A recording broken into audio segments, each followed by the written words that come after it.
The views and opinions of this broadcast do not reflect the views and opinions of Armed Media, New Productions, and its affiliates. Enjoy the show.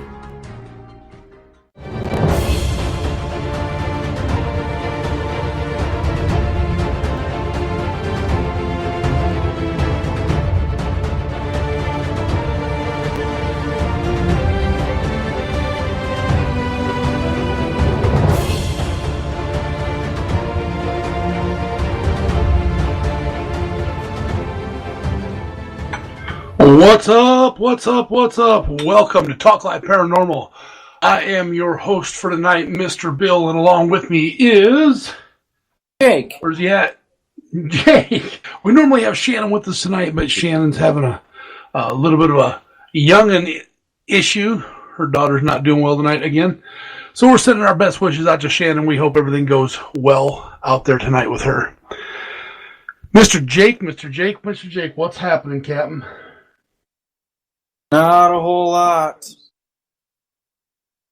So, tonight, I want to start off saying a big thank you, as always, to our men and women in uniform serving across this great United States and serving all over the world, keeping us safe. Thank you guys for everything you do. Thank you for everything you take care of. And I'm sorry for everything you've seen. Just be safe and come home. Thank you guys very much. So, Jake, what have we been up to this last few weeks? Anything? I know we haven't had a show in a while. I've had a couple of medical things taken care of that was not expecting. It kind of kept me down for a little bit. I apologize to our listeners out there for that. You're kind of a free man right now for a little... Yeah, you're done now, right? Till August. Then you start up. Then you start school. Yep. Yay! And he's gonna get learned. Let's see. What have what have we done paranormal in the last few weeks? Well, we went and looked at that young lady's home. We were up there for a little while, and we spent most of my time has been spent looking at video. And watching things and listening, because that takes so much time. And that's one of the pieces that I don't think people understand when they're doing paranormal investigations is the amount of time you have to spend on the backside. Just getting that, just getting things taken care of. The video you have to watch, the amount of EVP you have to listen to. And just try to listen and then go back and listen to it again because you think you may have missed something. It's time consuming. It's very time consuming. And I think people start to... Go ahead. Well, I was going to say it's even more time consuming when you have people like me and another member of our group that are plural. And then next thing you know, they've been listening on autopilot for the last 20 minutes and have to go back and listen to it again. Yep. Amen to that. One of the hardest parts of that is, one of the things that I don't think people realize, number one, is the amount of time you have to spend doing that. But if you've got a full-time job and you've got other things in your life, and we've all got life that slows us down on everything. But just having to go back and you start listening and then you mark things quickly. And that's one of the things I'll do is I'll mark down times and timestamp stuff quickly and then go back and listen to it again. Because I may have thought I heard something, but then when I let my mind clear out a little bit, I don't actually hear it. Or it turns out that I can prove that it was something else. So yeah, that's one of the toughest things. That's what we've been doing the most right now is just listening to evidence and just trying to get things... Just get through it all. And I'm not even a third of the way through that stuff yet. So it is a little rough, and I know that our buddy Alan's listening to a bunch of it, and then I know Michelle's listening to some, and Kelly's been doing some, and you're taking care of some, and then we got to rotate everything, and then everybody's got to listen to what the other person listened to, just in case they may have heard something, or they want to debunk what you listened to. It just sometimes it gets time consuming, and then there's the part of it that gets just completely boring. You're watching a video and nothing is happening. And then you think you see something, so you back it up, and must have been my eyelids trying to close. That's why that dark spot was in front of me. It takes time. So I've got a pet peeve of mine, and tonight we're going to use that pet peeve because I'd never heard of this until you brought it up, Jake, and I thank you for that. The article is called Ghost Hunting versus Paranormal Investigating. And I like the way that this article starts out when he starts to say, when this gentleman started investigating. This article is written by Richard Southall, and it was posted on August 7th, 2015. Said when he started investigating the unknown in the 1980s and 1990s, paranormal investigating and ghost hunting were not taken too seriously by our society. Now let's stop there for a minute, because they're still not taken seriously. And unfortunately, they're not taken seriously because of television shows.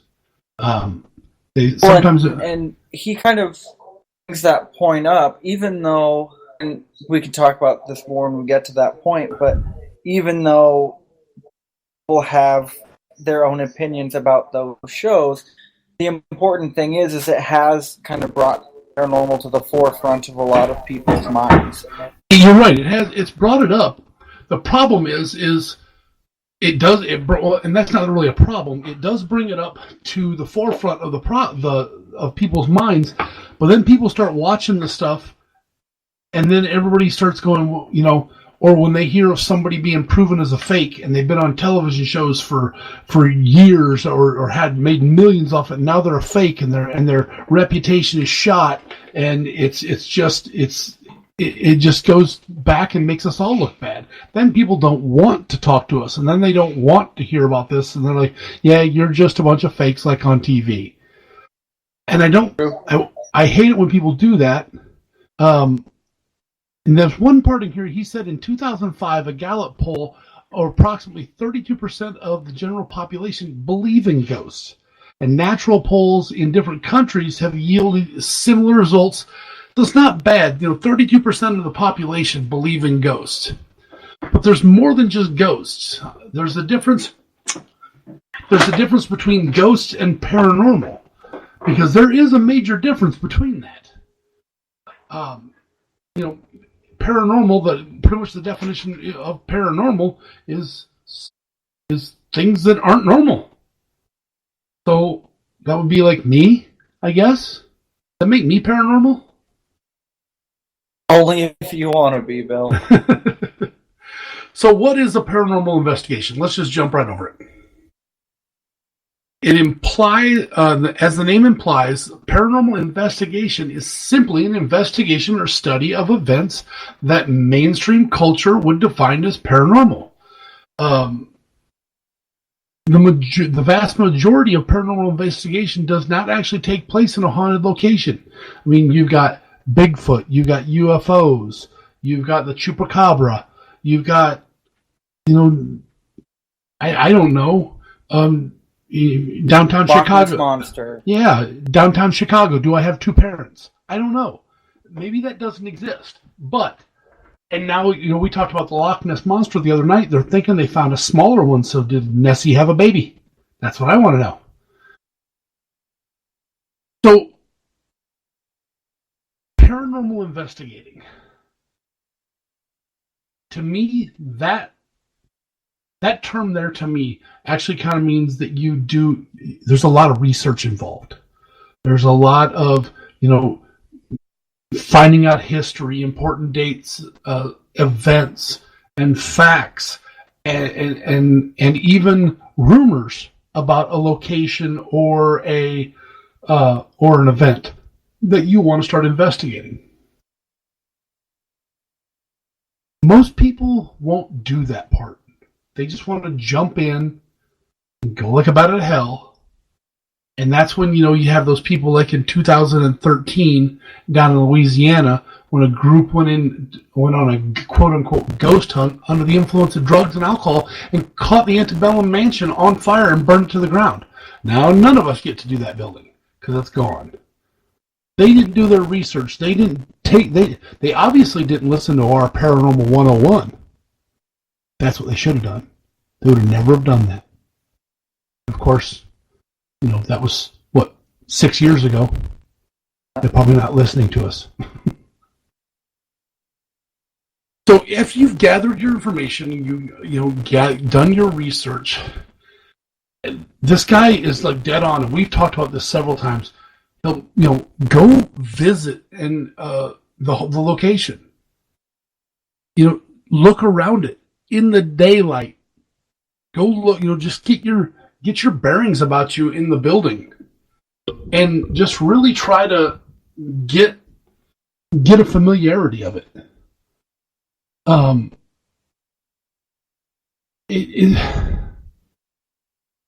The problem with people that jump into a paranormal investigation so fast is people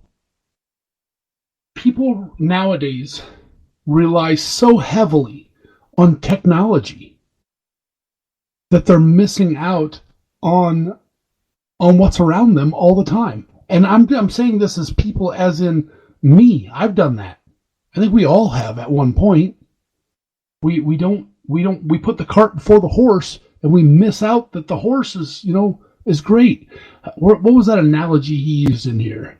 It's like a person seeing the ocean for the first time is more apt to want to get the pictures than they are to see what's going on. It's technology is great, pictures are great, EVP is great, but an experience is 1,000 times better. It's just one of the biggest pieces you can get. What the heck was that? Hello?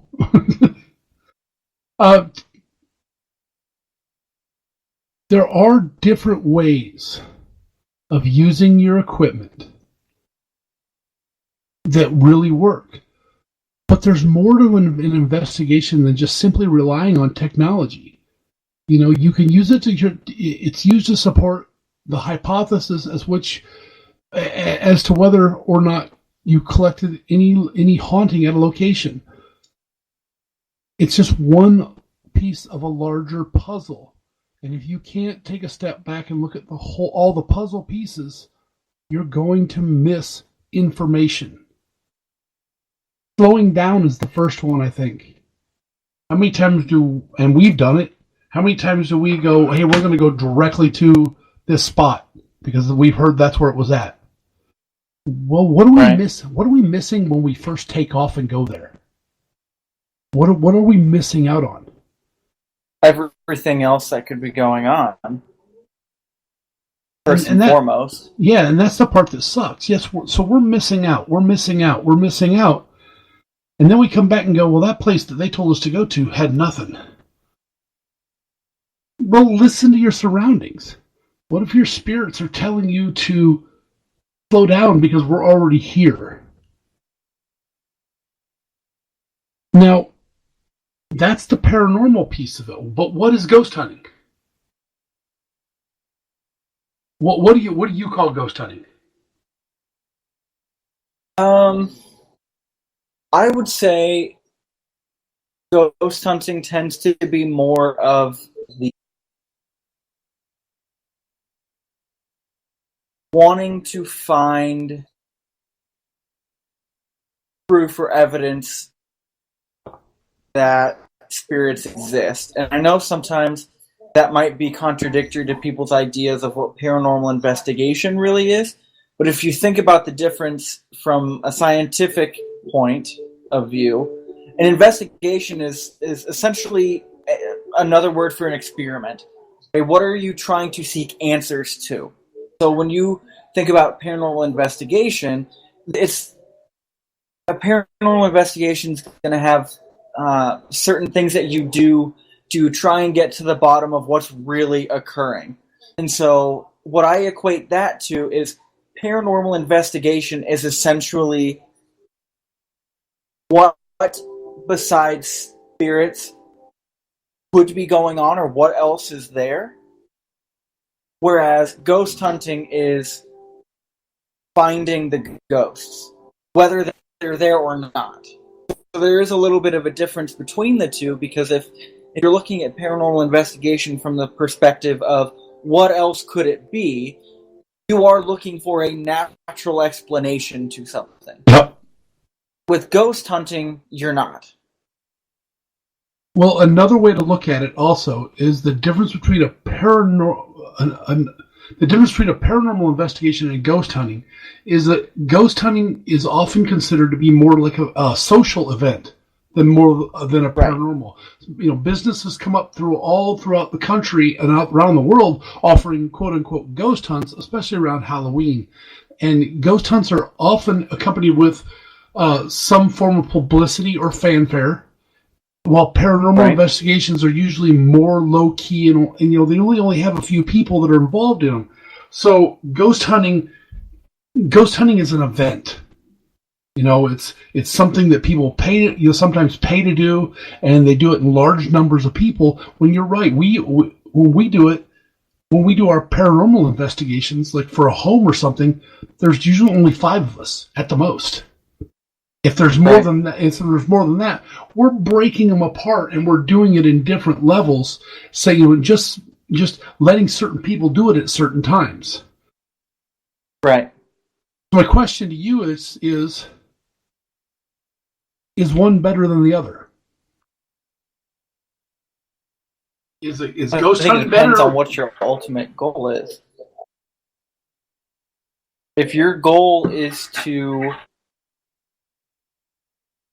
really figure out what's going on, then a ghost hunt with the definition that we're using is not gonna help at all, because all you're doing is trying to find what may not be there. Whereas if you're trying to help a family, say, then I would say an investigation is better, because what you're doing is you are trying to come up with an explanation for them, usually to give them peace of mind. True. And a lot of people, if you just go right in there and tell them, you have all these spirits in your home and it's haunted and all this kind of stuff, that's not really going to give them a peace of mind. No. That's going to put them more on edge. It's going to make them more uncomfortable. But if you're looking for just something fun to do, something exciting, like those jump scares, like going to a haunted house around Halloween, those kinds of things, then I would say a ghost hunt would be better. So it depends on what you're looking for and what your ultimate goal really is. So what I like the best is I love it when we're working for Ghost Hunts USA and we go out there and we do something and someone shows up and goes, well, here's what I know about the location. So they're there for a ghost hunt. It's a large group of people. They're going to be, go through different things, but then they've done their homework. They've I came here during the day yesterday and I did the tour and I walked through, but this is what I've learned, and I've already read up on this and I've read up on that, and now I want to try to see what's going to go on at night. Okay, those are the people that are combining both, and I think that's a great way to do it. And it's combining both and trying to utilize the amount of people that you have there to just to bring it to the forefront and see what happens. So yeah, there are key differences. Is one better than the other? I don't think I can say one is better than the other, but if you can combine the two and do them together, then I think you've got a better chance and a better understanding of what you're doing, how to do it, and what you're missing out on, or what you think you may have missed out on, and how to go back and try to see if you can catch it again. Right. And there's some different ways, and we've talked about some of these. When they go in to do an investigation, and there's like 6 key things that you can really look at that do allow you to, whether you're on a paranormal investigation or you're on a ghost hunt, there are 6 key things out there that actually can help you and make you, you can be a better, you can have a better investigation, something that really helps out. The number one thing is be here now. One of the things that people easily fall into as humans is losing ourselves in thought, especially when it comes to the past and the future. People completely overlook the importance of the moment. The should has, the what ifs are, they're always going to be there, and that's a normal part of life. But people can't, however, take over, which is what tends to happen when people let themselves slip into the stream of regret, of fear, anxiety, and worry. Be here in the now. When we're looking for spirits, when we're working and trying to work with our spirits, we're often seal into the commanding to them to be here now. This is too much of a is this too much of a requirement for us, or it could be too much for them too. But be there in the now. It kind of goes back to that whole thing of when you go to the ocean, am I too busy taking a picture of the ocean to try to capture that picture, and am I missing out on things? Be there right now. Don't lose your attention by wandering off and just saying, I need to go over here and I need to go over here, and I'm trying to get to as many places as I can and do as many things. Slow down. Be in the now, not in the tomorrow or the later on. And you may catch more. The next one is stop waiting for phenomenon like spirits to feel your connection. We tend to wait for something supernatural or some sort of supernatural event to happen before we really tune in to focus on the surroundings that we're in. Pay attention to the messages you're receiving. It shouldn't take much to work to get a point across. If that's something like a small flashlight going off, or something, just a little bang, or something in the corner, spirits are capable of doing some flashy things to get people's attention.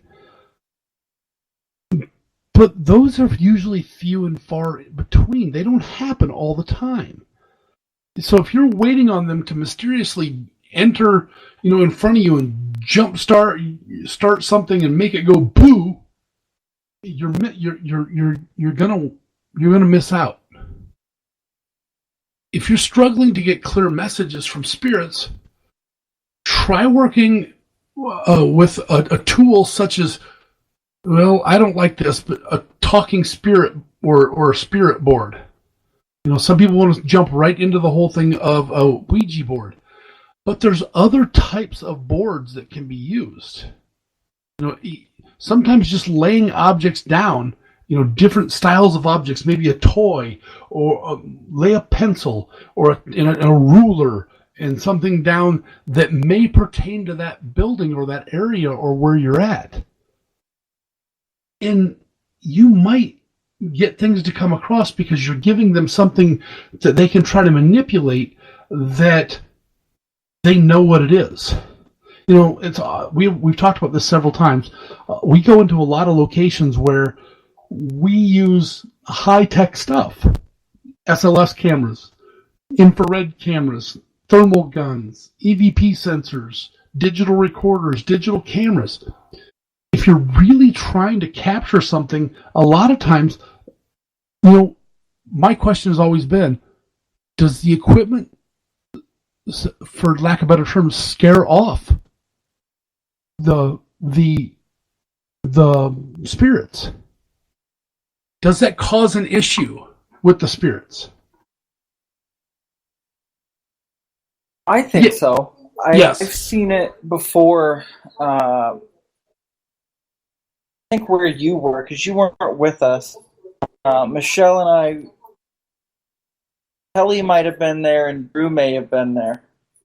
We were doing something at Farrar for Ghost Hunts, one of the events there, back in October, I think it was. And there was a couple that came in with all of this technology, the infrared grids and all of these different things, and none of it worked for them. They didn't get anything to interact with it at all. Yeah. In fact, everything stayed away from it. And it all kind of just stood behind everything. And I've seen that happen at Missouri State Penn, too, with one of our coworkers down there who had that music box. And he couldn't get anything to interact with the music box. But there was something standing right behind it, just watching the whole time. So sometimes I think when you try and use more of the high-tech, and you've talked about this before too, with your body being the best of equipment, when you start trying to include all of these high-tech pieces of equipment, it just complicates things. Yes. Things get too technical. And that kind of goes back to the first point with the whole being in the moment. If you're so concerned with all of your gadgets and gizmos and bells and whistles, what could you be missing out on? Like, what subtleties are going on that you're just completely unaware of because you're so transfixed on trying to get a particular result with your equipment? And I agree. And if we go back to that young lady's house that we just did, you and Michelle were sitting on the bed, and there was a piece of equipment sitting on the bed with you. It wasn't anything that really was put there for them to interact with. But if they did interact with it or accidentally move it, it was going to go off. And when it did go off, and I loved watching you and Michelle jump. That was hilarious, by the way. When it did go off, it was because we weren't paying attention to it. Right. We stopped. I mean, you can use so many things, and put so many things out there that are not digital and not, oh my God, I bought the next most highest power and pretty looking thing in the world.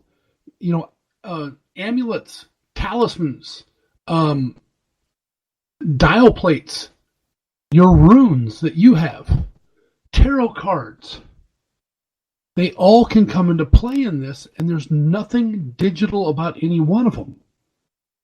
One of the biggest ones that I've noticed that some people are doing now, and they're exposing it, I've seen it on a lot of the chats and the stuff, people are putting trigger objects in ink on their body. They're tattooing trigger objects that may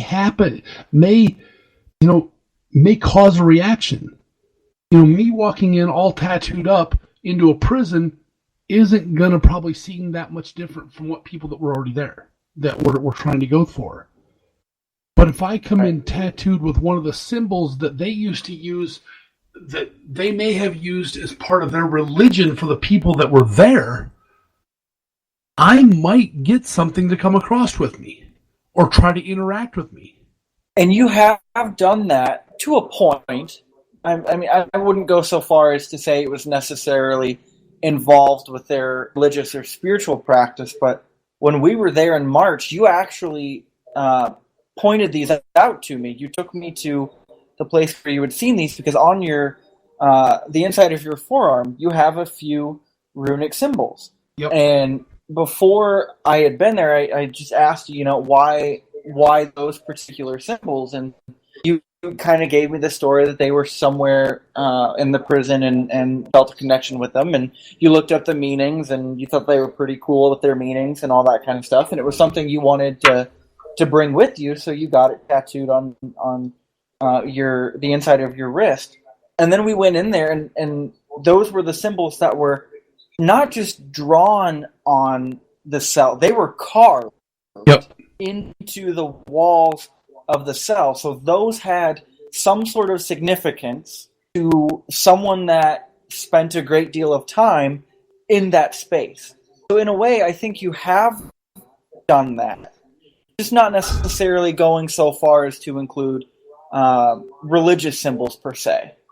So when I first got these tattooed on my wrist, the reason they're tattooed on me is because I am a volunteer firefighter, and believe it or not, all four of these symbols are used. They're not real well and able to see sometimes, but they're used in decoration on fire equipment. They're there as a protection. Is what they're used for. So, because each one of them, the four of them represent vision, protection, honor, and strength. So those are put on each one of those pieces of equipment to help, supposed to help guide us as being a firefighter. But when I got called to that cell, and Tyler's the one that called it out and said that I needed to go to that cell, and stood there and saw that exact series of runes in the exact same shape as they are on my wrist, it kind of messed with me a little bit. I don't like to go in that cell anymore. I really don't like to go in that cell. So, and that brings us to our next piece of the puzzle, is go to where the spirits are. It's kind of hard to sit in an area and call a spirit to you. I'm pretty sure there are some people that can, but there's a reason why certain spirits and entities are in certain areas. You can't. I don't think I could actually sit right here now in my home and call one of the spirits from the Missouri State Penitentiary to come up and talk to me. It'd freak me the hell out if it happened. I don't know that. I don't know that you'd want to either. No, because no. There's no guarantee that. I don't know what the best term to use for this. So if someone is upset by this, I apologize in advance. But desirable, something that isn't going to be negative if it didn't leave. You know what I mean? Yep. Like you wouldn't want to accidentally call in something that is going to harm you or somebody else or anything like that. You want those things to stay where they're at. You don't want them attaching them to you when we go to those places. So you certainly wouldn't want to call those things forward. And you can't necessarily control that if you try to just bring a spirit to you. True. Very true.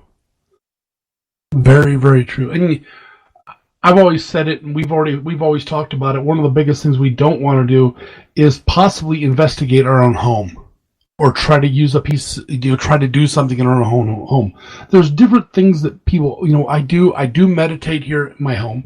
I do sit and try to, like I'm learning about the tarot cards, and I'm learning how to read them, and that I do in my own home. But I'm really not trying to bring up information or summon anything to come up and, like you said, be something negative in my home.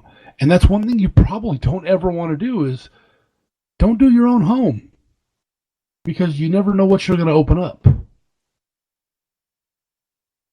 Now, the next step, which is step 5, and I'm going to read this word for word so nobody gets to be mad at me. It says, it is a well-known fact that spirits hate boring people.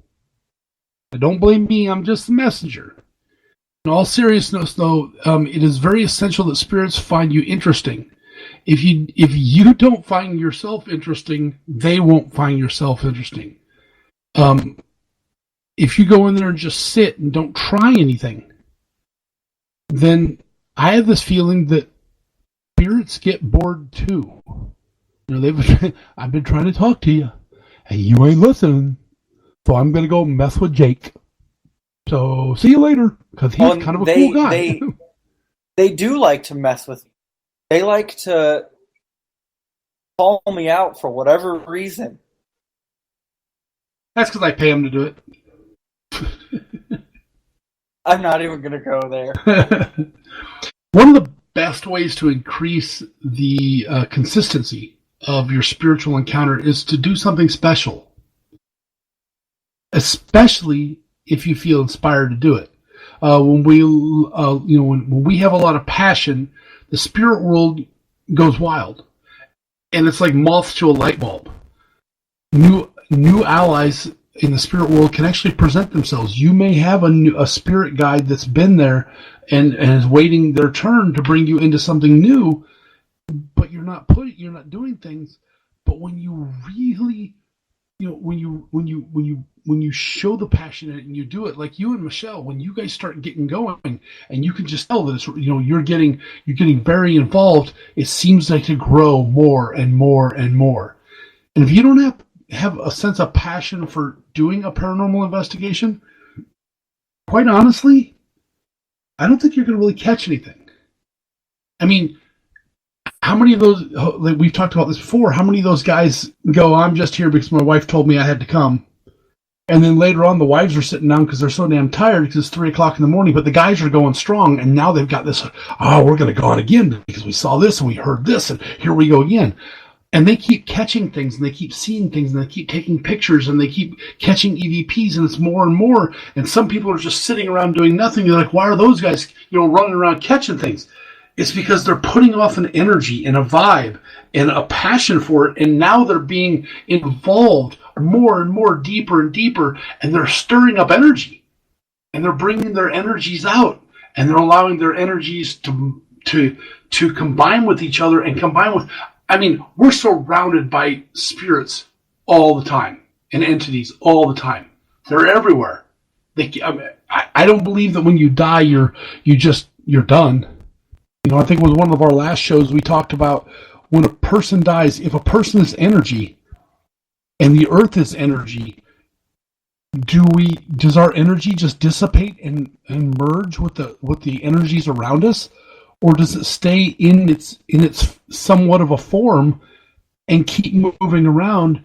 And when you start to get someone who is really energetic or really passionate about what they're doing, that's when they show themselves or they try to communicate to them.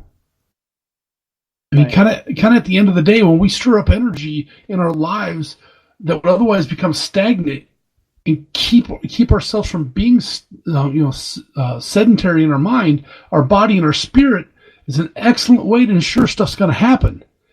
You go in all energy, pumped and ready to go. It's one of the, you've heard me say it. One of the things I always tell people is have a good time, laugh, joke, right? And every time we do that, something happens. Something might get thrown, or something get tossed, or something it just happens. So it's a great way to look on the internal side of yourself and also allow it's for lack of better terms, it's kind of cleansing. I'm worn out, and I know you are too. And I think almost everybody is after a long night of investigating. And if you've had all this energy going, yeah, you're going to be tired. But when we've caught so much and we've heard so much and people are so excited that sometimes it's hard to wind down. But then when you do wind down, you get that paranormal hangover the next day because you're just worn out. There's going to be times in all of our lives when we have to just, stop because we've got to stop and regain our energy.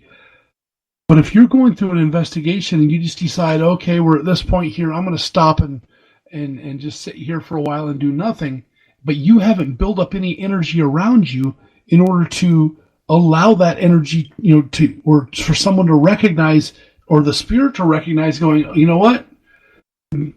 Jake's a kick-ass guy. I'm going to go hang out with him for a while and keep, following him everywhere he goes. Or I'm going to tell my spirit friends to go over and talk to Jake because he's got all this energy coming off and he's ready and he's going and everything.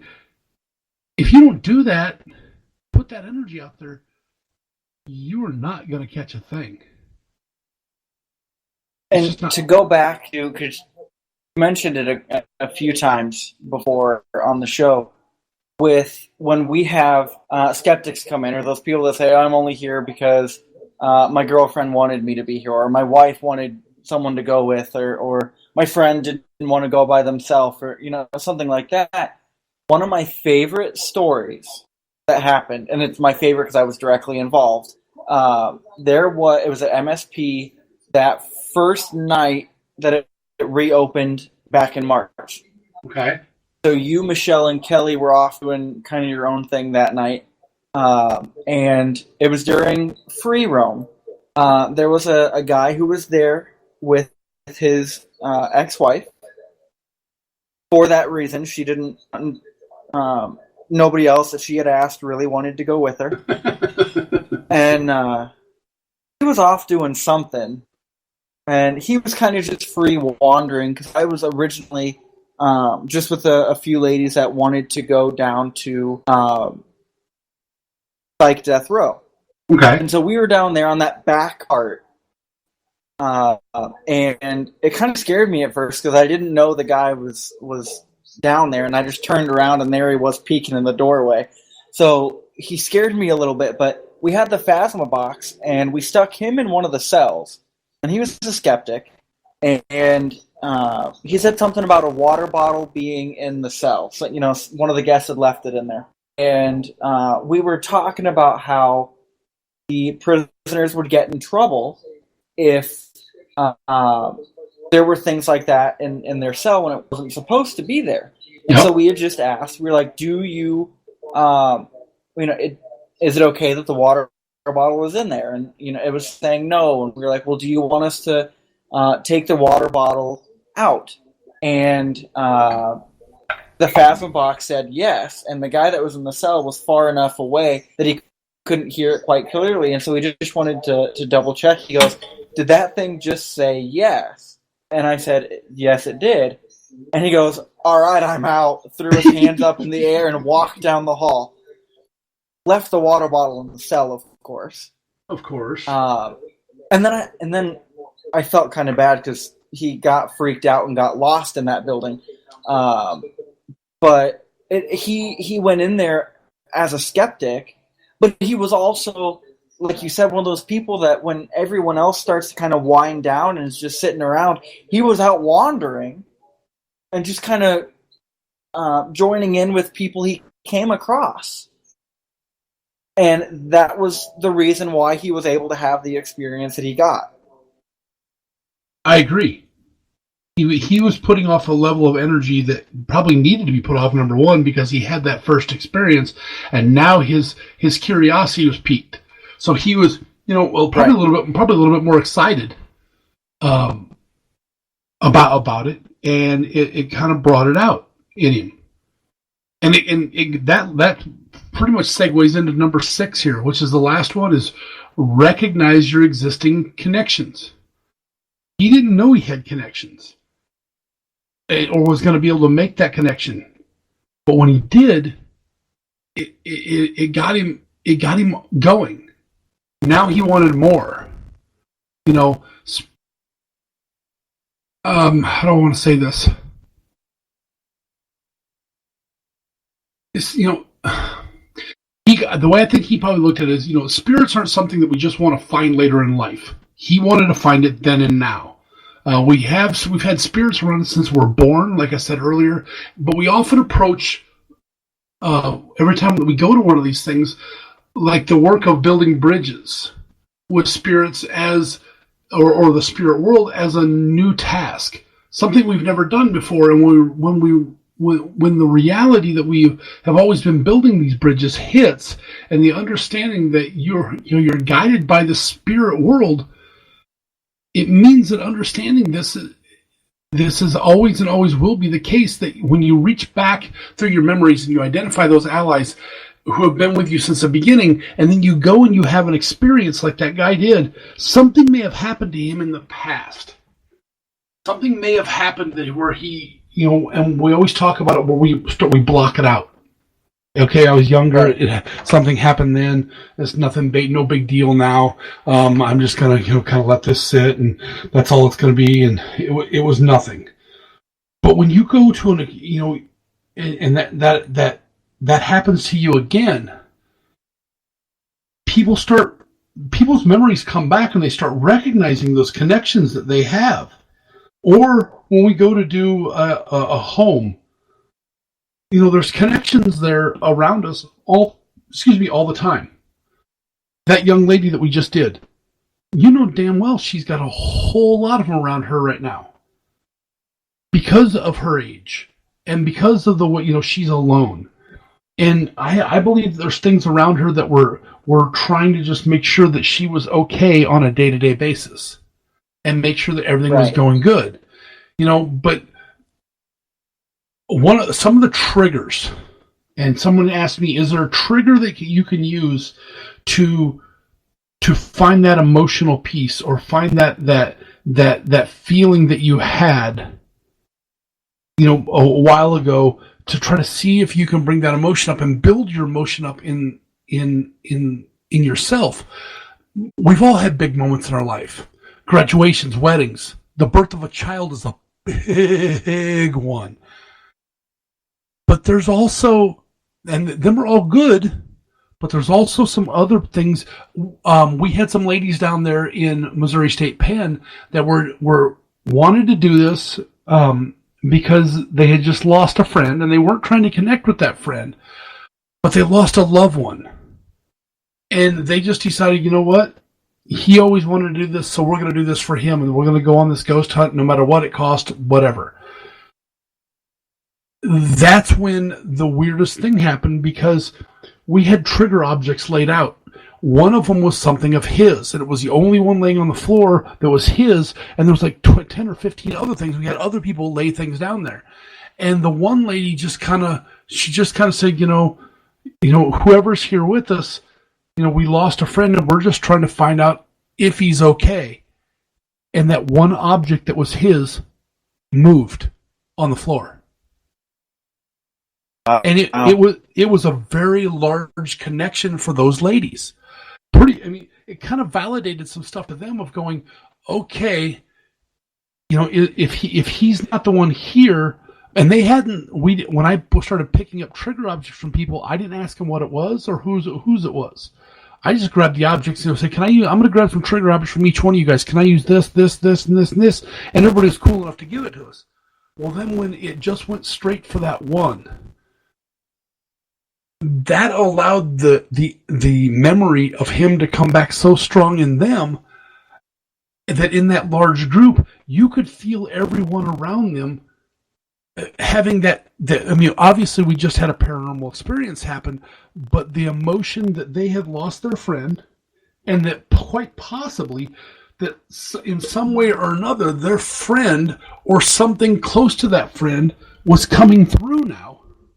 And trying to communicate with them, that got everyone's emotions going. Another young lady started talking about, she had just lost her mom. Well, then we had that one group of ladies that was there for a bachelorette party. Thank God they weren't drinking, but they were there putting off an exuberant amount of energy. Just right. Putting it out there that in ways that, I didn't think it was all that weird that we had a bachelorette party going on a ghost hunt, but some people did think it was that weird. Just, again, it all goes back to recognizing yourself and recognizing the situation that you're in and what could possibly come through. Once you get that energy going, and once you get that stuff built up inside you, sometimes we've had it very emotional.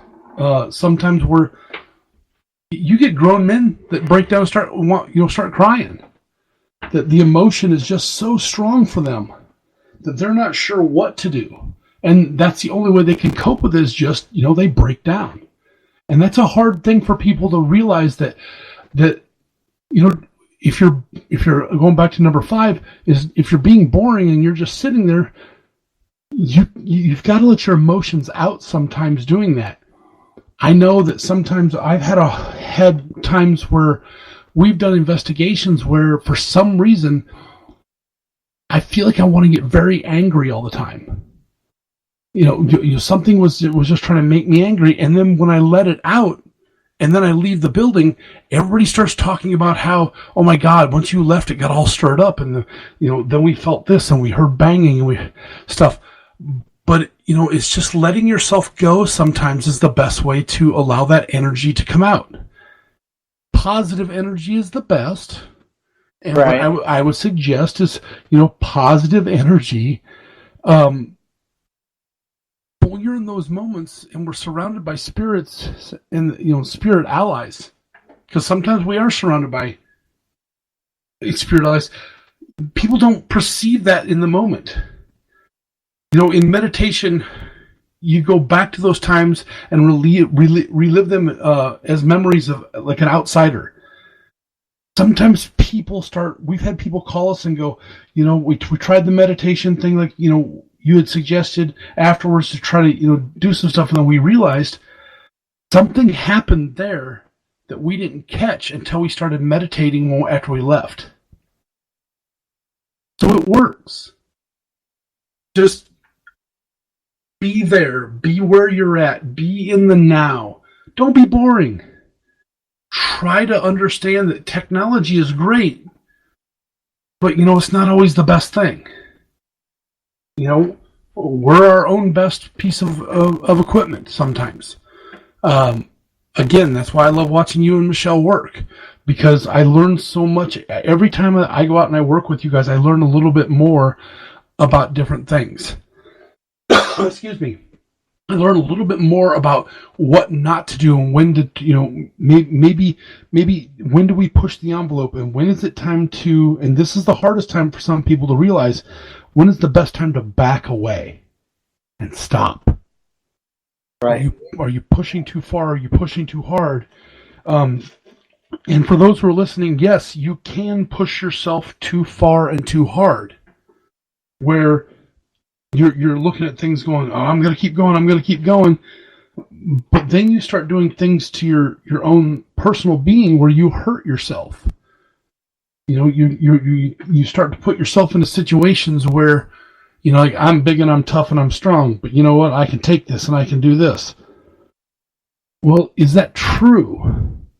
I've heard people say that the true nature of a person comes out on a paranormal investigation or a ghost hunt. You're going to find those. I believe that. You're going to find the big, huge, strong guys that can do anything in their life. Sometimes the biggest babies in the world and the most scared. Yeah. And then you're going to find the people that are the quiet ones, which everybody thinks, oh, they're timid, they're shy. And they're the ones that put off the most energy and start going along and start bringing more of that out. And then you got just the crazy sons of bitches who are nuts before they came in. They're nuts while they're there. And you kind of look at them and some people are like, that person's loud and don't want to be around them. But then the other people start noticing, well, while they're there, some things are happening. Well, guess what? They're trying not to be boring. Some people are more boisterous and more loud and more outgoing than others. Some people aren't. It's the ones that aren't that seem to, when they're with the ones that are, get more. Kind of take Alan, for instance. Alan is full of energy. He puts off a lot of energy. And I think having him on investigations with us is very vital for all of us, because I've this feeling that he draws things with him. He doesn't always let it be known. He doesn't say things. But if you've ever, and this is nothing bad about Alan, if you listen to him breathe, you can tell when things are starting to bother him or when something's near him. He breathes heavier. It's like that old poker thing. You got telltale signs. Yep. It's going to be there. And we've started to be able to pinpoint those within just other members of our own groups. Michelle, the other couple weeks ago, however long ago, was talking about how she's starting to now notice the little things that each of us do every time something starts to happen. And mine, I've noticed, is with my hands. I either rub my hands together or I rub my fingers together like I'm trying to feel a texture of something. Yep. Or I'll kind of just take my palms, kind of clap them together a little bit. I've noticed that I do that a lot. And it's not always and a bad other bad people thing. just make a noise. Yeah. Or you've got the people that are really loud and boisterous and are outgoing, and they get really quiet really fast because they don't know what to do. They get to that point where their body goes, or their brain goes, I can't explain this, shut down. And they just sit. And if you start watching those people, go ahead. I was just going to say, I feel like we see that more often than anything else. True. Very because true. I think people, especially those that are there because their friend, wife, husband, ex-boyfriend, whatever, wants them to be there. Those are the ones that usually come up and they're like, I don't really have an explanation for that, but this happened, and they start telling you all these different stories. We were in St. Joseph, Missouri, and there was a gentleman. He was a skeptic, and he had, without going into too much detail, I think you know exactly what I'm talking about. Yep, because we got about we got about a minute left. Was kind of the same way. He would, when things would start to happen, he'd get kind of quiet and then see him be like, I don't want to stand in that corner anymore. Yep. All right, everybody, I want to thank everybody for being here. Thank everybody for listening. Jake, thanks for coming on with me. This was an awesome show. You rock. Jimmy, I want to thank you for being our producer in the background. There's Shannon, if you're listening in, love you. Hope Allie's getting better. Thanks for all your people out. Thanks to all the people out there listening on the show tonight. Be safe. Think before you jump into something, and just take your time, because you're missing out. Thank you guys very much for being here. You guys have a great night, and we'll see you in the dark. Good night, everybody.